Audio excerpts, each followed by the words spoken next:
Hi friends, I thought I would do a reading for the Leo full moon, which is happening on the 28th here. Just gonna pull some cards and see what's going on with us. We had a big snow here, and I like to go out in the night and to be with the moon, and it would have to be a snowshoeing experience. Must have had like 2.5 feet of snow here.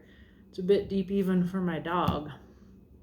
Okay, I'm just gonna get right into this. We're gonna start with an oracle card here from the Queen of the Moon Oracle deck. And we'll see what the overarching energy is. It is darkness. Little bunny rabbit looking up at the long night moon. Okay, well, let's find out what that's about here. Darkness. It feels dark for sure right now. All that snow piled up and the clouds still between us and the moon as it's getting full. You couldn't tell. Let's see. Long night moon. You are entering a time of introversion, a leaner time, or a time to turn inward to plan and strategize. It is time to do shadow work, which will bring big dividends later on. Release what no longer works for you. The darkness needs to be there as much as does the light. One of the earliest human fears is said to be a fear of the dark. We fear what we can't see, and we fear what may be hiding. In reality, the dark is as important as the light. In nature, there are many nocturnal animals that go about the business of living under the moon, not the sun. The darker times of the lunar and seasonal cycles signal a time to naturally turn inwards, to stay close to home, to look closely at ourselves, and to plan for the light. In the northern hemisphere, the long night moon usually occurred in December around the winter solstice. So that's not happening right now. It is during these long nights, these long dark nights of the soul, we can begin to do our shadow work, undertaking the self-reflection needed to identify what isn't working for us and what might be causing us pain. This could be a bad habit, a destructive pattern, a recurring useless fear, or anything that holds us back from being the best we can be. Once we see these aspects of ourselves in the dark, we can simply decide whether they must go. We get to transform. So this card really reminds me of the death card, of transformation, and many of the swords that we see of that process of being transformed, our ideologies being transformed. And it's also in the collective sense, clearly something that we all need to be participating in, looking at what we need to let go of in order to have the world that we want to live in. All right, so a couple of my decks said they wanted to talk. Because the moon's in Leo, I'm going to start with the Klimt deck, so full of gold. And my moon is in Leo, so maybe this will be a big deal for me. We'll see. Just kind of what I'm doing with astrology is I'm studying the planets and the aspects and the relations between them. And what I learned is the moon, when it's full, it is, it's opposite the sun. So the sun is currently in Aquarius, and so Leo is opposite Aquarius, and that's where the moon is. And when it's a new moon, it's with the sun. It's conjunct with the sun. And so we can see a tension between the Aquarian and the Leo, perhaps. But also whatever other planets are in that sector. My dog is really tired of being locked up in the snow. We did a little walk, but you can hear him ripping up a toy over there. Yeah, so I just like that dance of the sun and the moon that we are under every 28 days or so. The change of... Okay, I hope that's not too distracting or crazy sounding. It's my life. Welcome to it. Okay. So I feel like I want to do a release, embrace, hidden influence, and future energy. Um, so with a full moon, you might have made a wish a couple weeks ago under the new moon in Capricorn. And wow, he's really ruining that toy. That's great. You get it, Danny. Um, and so you might have made some wishes a couple weeks ago. And so you might, we're told by astrologers that you might start feeling what you wished for come in. I personally wished for, the world to be transformed by love, in my personal life as well, on a small scale. And it's clearly happening, but we'll see a little bit more on the 28th. Okay, all jesting aside. Well, yeah, let's release the devil. That's our release. So release your addictions, your codependence, your doubt about yourself. This is so clearly what happens when you do the shadow work that is recommended here. This little bunny rabbit, that's you looking at your dark side. So yeah, you look at the things that hold you back, that cause you doubt. The messages that like, oh, we can't do that. We shouldn't want that. That won't work. You need to release that. That's a good thing to release. And we'll find out more. I'll clarify. We ought to embrace the Four of Pentacles. This is a crazy looking lady, isn't she? She seems very intense. Four of Pentacles is about control, about holding on to the Four Pentacles that you work so hard for. So, message here about embracing your pentacles, your security, your simple little amount of pentacles. You're not rich. You worked really hard for four. I like her face. Sometimes she looks crazy, but to me right now, she looks proud. She looks like she feels good about accomplishing what she has accomplished. And she's taking the time to value her Four Pentacles. Sometimes that can be about being controlling, but why would we want to embrace control? A hidden influence is the Queen of Pentacles. So this is the Queen of security and of abundance. She knows her worth. She's about home. She's about nurturing, very feminine, earthy, in the background here, surrounded by flowers. And this queen, her pentacle is working like a kind of halo behind her here. And she is surrounded by all these poppies. Very beautiful Queen of Pentacles. When I see the Queen of Pentacles, the first thing that comes in my head is she knows her worth. And that complements very well this proud person here in the Four of Pentacles that you're embracing. The future is a Seven of Swords. All right, the Seven of Swords is about secrets and about opening up about secrets and having integrity. Some coming clean. There's been some indication from astrologers and it just comes into my head, so I'll share it. We're talking about because we're in Aquarius, we're in air, and swords are air, and certain configurations of the planets. We're looking into February at a time of revelations of things that have been hidden from us. Okay. Lots of pentacles. We got the devil, and then Four of Pentacles, Queen of Pentacles, and then this coming out, the secrets coming out. And of course, because we've been doing shadow work, we're under this darkness, and we're advised to do shadow work now. To me, that this, when I see this particular Seven of Swords, there's the three women, and there's the one, and she has awakened. She's lying there. What is she thinking about? It's like coming to consciousness in the future. That's what comes in for me here. Wow. Okay. Well, let's see. Let's see about this, my friends.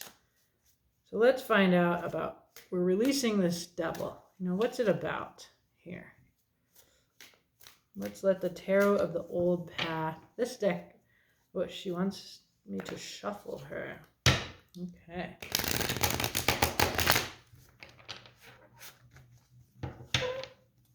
Yeah, that feels better. Okay. All right. This one wanted to talk to you. I went over there by my cards and she said, me, pick me. So let's see what she has to say. The Three of Swords. This is in the past. There's some kind of betrayal, loss, heartache. That's a part of your devil. Okay. What else? Okay. Ooh, yeah. There's a betrayal and this is over. Something ended. You got your heart broken, then it goes right to a Ten of Swords, which is like acceptance, surrender. It's over, whatever that was. Seems to still be haunting you because you have the devil here is something that you need to release. So some kind of really painful loss, heartbreak. Could be personal, could be work, could be on a larger scale. And then thirdly, Ten of Rods. This is, struggle. It's 2 tens here. Yeah, this is the thing that's over. Ten of Rods, I always think quit your job is what the Ten of Rods is. Not without pain, not without this loss. This Three of Swords is sometimes about betrayal. You may be having trouble leaving this situation or accepting that it's over because the devil is keeping you stuck in it. You may be telling yourself, this is the best I can expect. This is it. So, but you're being advised to release that. Whatever that painful, exhausting burden is, it's time to put it down. And the Ten of Swords, like, the sun is rising. It's a new day. You've finished with this pain, and you may walk away. You are liberated once you get to a 10 to start a new cycle with an ace. So let's see about this Four of Pentacles. So we're clarifying this proud woman who has made 4 pentacles, and she's keeping a hold of those. Okay, so what else? What can we know about this? You're supposed to embrace this.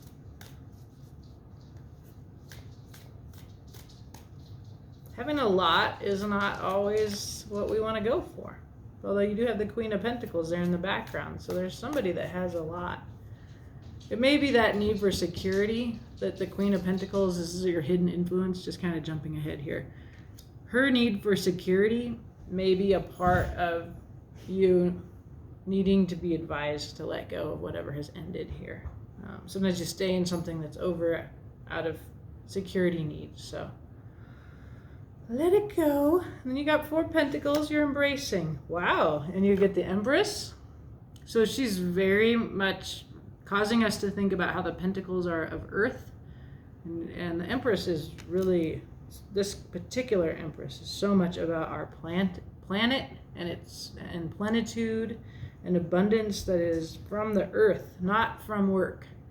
And so when I think about the pride and the kind of care that this person has for her 4 pentacles, the Empress further emphasizes to value the earth, to embrace these set of values here. Secondly, look at the Knight of Pentacles. Yeah, the Knight of Pentacles, our slowpoke knight, another earth boy. He has a plan. He takes his time. He's an A student. He's very responsible. A little boring, maybe. I love the Knight of Pentacles. Sometimes I get, like, the King of Pentacles, I get a little prejudice about, like, being so practical and so about money and security. But the Knight of Pentacles, because he's this slow, methodical, he's a planner. I like to plan, so maybe I relate to that. But he's a gentle knight. So this is a part of what you're embracing. And then another card to say the ending that you got back there that you need to release.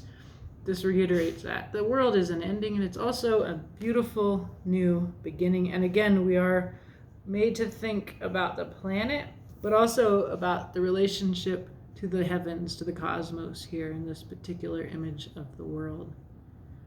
She has, as you can see, all 4 suits are represented here: the wands, the swords, the cups, and the pentacles. All 4 aces. So that reminds you that the world is ending, but there's a beginning in every suit here for you. And that is reiterating the 4 that we get here in the 4 of Pentacles. So you're going into this dark night of the soul very clearly. There's been a loss. There's an ending. You need to accept that, and then you need to take your time, value what you have. This is about your relationship with Earth, your planet, the natural world, and the world says, in addition, you have all the new beginnings. There's an ending, yes, but we have all 4. So 4. That's an important number here. Very clearly, over and over, I'm getting 4. Okay. King of Rods there, or Wands. So now let's clarify this hidden influence of the Queen of Pentacles. I was taking a leap and thinking, well, possibly there's some kind of security concern that you have. You may know your worth. That's good too, but you maybe need to really know it here. So it's hidden. You're not conscious of this, I always feel like this is advice to become conscious of her. Okay, so 6 of Pentacles. If this is about work for you, this is a clear sign of a reciprocal give and take, charity. There seems to be plenty here, enough to give away, and it's a reciprocal new relationship, perhaps, where. Yeah, because the Empress is here, and she's also about earth and abundance, kind of being pregnant with possibilities.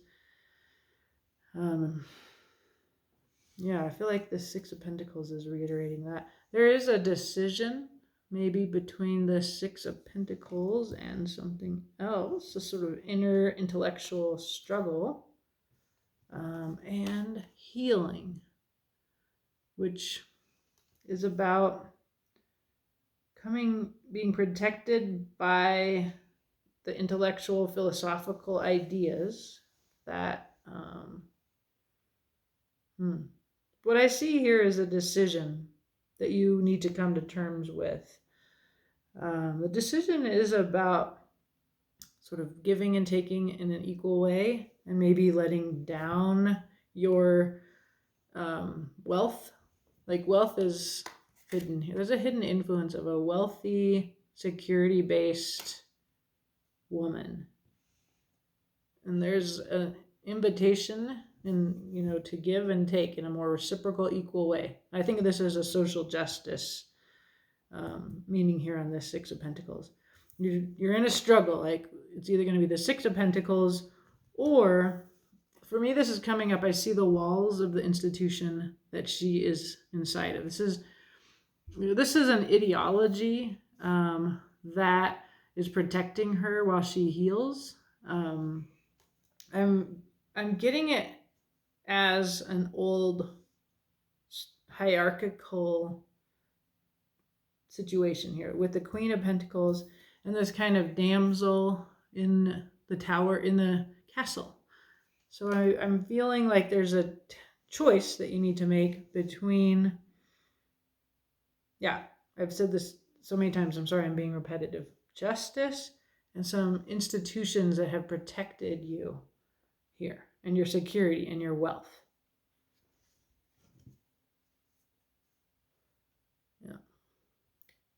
But your healing, the healing and the sort of wanting that security, it goes back to what you're supposed to release, right? All this pain and heartache and loss, like, you do need to heal from that.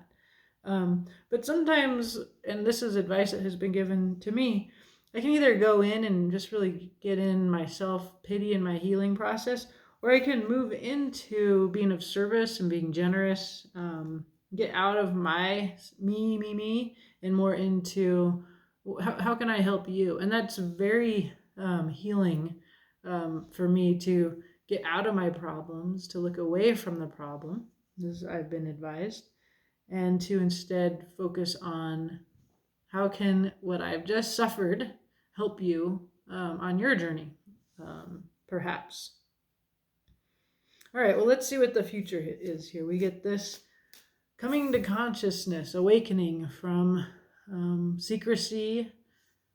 Sometimes that's about a lack of integrity. And she is waking up to something, to some truth here. And again, we have lots of swords in the past, the 3, the 10, the ending here of this.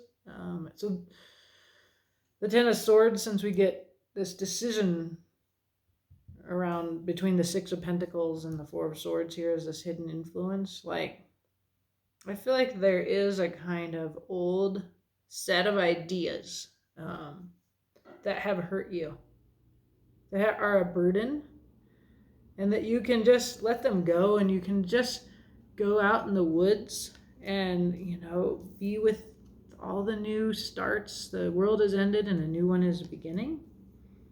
And you can be this graceful, gentle, slow knight with his yellow dandelions. Okay, well, let's see. What's this revelations, coming to consciousness, awakening under these swords? Here, there's the 7 of swords. Here's our future. Let's see a little bit more about that.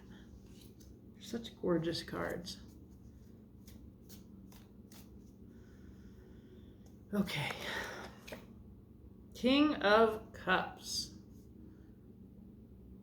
I'm going to pull these and see what they mean for me. The 4 of Cups.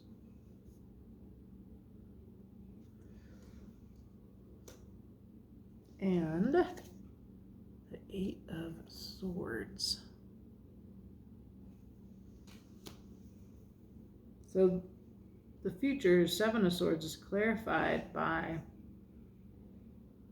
the 8 of Swords is about a feeling of being trapped when you're not just in your head that you're trapped. So there's a lot going on here that suggests your ideas need to change. Like, you need to change your mind. That's why you need to go do this shadow work. You need to get out of the devil. There's like a whole mindset here. It's continuing into the near future that is keeping you trapped. There's something about being unconscious here, right? Like this particular 4 of Cups. He's asleep and she's pouring emotions into his cup. You can see there's that Ace of Cups there in the background. There's lots of the 2 of Cups. So somebody often in the 4 of Cups is regretting that she didn't get or he didn't get some emotional satisfaction. And then they're missing the fact that there's actually like a new offer here. So that if you're moping around and you're in self-pity, and I see like both these people in the future having their head down. Yeah, the king is looking at this, and the king is an emotionally mature person. This is you in the future. You have that cup that is your heart, your emotions. You're kind of keeping it to yourself. The king doesn't talk a lot about his feelings, but he is looking at these two other cards, the 4 of Cups and the 8 of Swords. And he's looking upon them with wisdom. And I notice here that he has an iris. And both the iris and the little dandelions here in this Knight of Pentacles, and also the Empress. I'm thinking something happening in the spring. There's something happening this spring when the bulbs bloom. So early. The bulbs come up early and bloom early. Well, it depends on where you live. But I always think of bulbs coming up in the early spring. They're some of the first signs that the planet's alive. And so there's some kind of future coming to consciousness about how your mindset is keeping you trapped. And you need to be honest with yourself about what this is. So you need to wake up to this and be honest. I feel like this is a self-honesty, because the King of Cups isn't sharing, although he does have a kingdom, right? So like that's a part of why, although he's emotionally mature and he has this big heart, he's kind of private about it. Like he's not going to talk about his feelings with you. In a way, he just doesn't need to. Like he's grounded in himself, and but he's looking at these miserable Four of Cauldrons and Eight of Swords. He has perspective in the future. I just really see something has ended. You need to embrace this ending. And the near future is you waking up to this and changing your perspective. The Four of Cups and the Eight of Swords are invitations to change your perspective and to see something that you're not seeing, that's actually, hey, I have a new beginning here, an Ace of Cups. So if this is a heartbreak that you went through, I feel like you're still going through it here in the spring. But there is a new beginning for you. There's a new Ace of Cups. And you just need to see it. You need to be patient with the Knight of Pentacles here. And all of the signs of spring being when this happens, there needs to be patience. And if you have some kind of self-doubt or some kind of addiction or codependence, some need for security that's making this really hard and awkward and weird to release whatever has ended, the advice is to do that by, well, accepting the ending and looking at the abundance that is possible when you do that. But also to choose to get out of yourself by being generous to others. You have a lot to offer, either materially or in yourself. You're a queen. You know, you're appearing here as the Queen of Pentacles, the King of Cauldrons. And so you have a lot to bring, to give. It could be in the intellect, because there's lots of swords here too. So bring that, share with others, help others, and ultimately you're going to get perspective on what you need to do to get back into gratitude and a sense of freedom. There's a process here of doing your shadow work and coming to consciousness about whatever needs to end, and being able to see and receive that cup, that new beginning, that Ace of Cups that is coming in. Remember, even though the world has ended, you have all the aces, all four of them. Okay. Well, that is a somber reading for you for this full moon in Leo on the 28th. But I think it's excellent guidance. So we have a little bit more time here alone, sheltering in place, and it's a good time to look and to do the shadow work that can free you, that can help you walk out of the Eight of Swords and out of self-pity and feeling trapped, that can awaken you and cause your spring to be full of abundance and joy on a healthy planet, if that has something to do with it here. This Empress, you know, she's why this deck wants me to use it. She always wants to tell me about our planet and loving our planet and caring for it. You know, really valuing our Earth. All right, I'll share this. I hope it's useful. Thank you.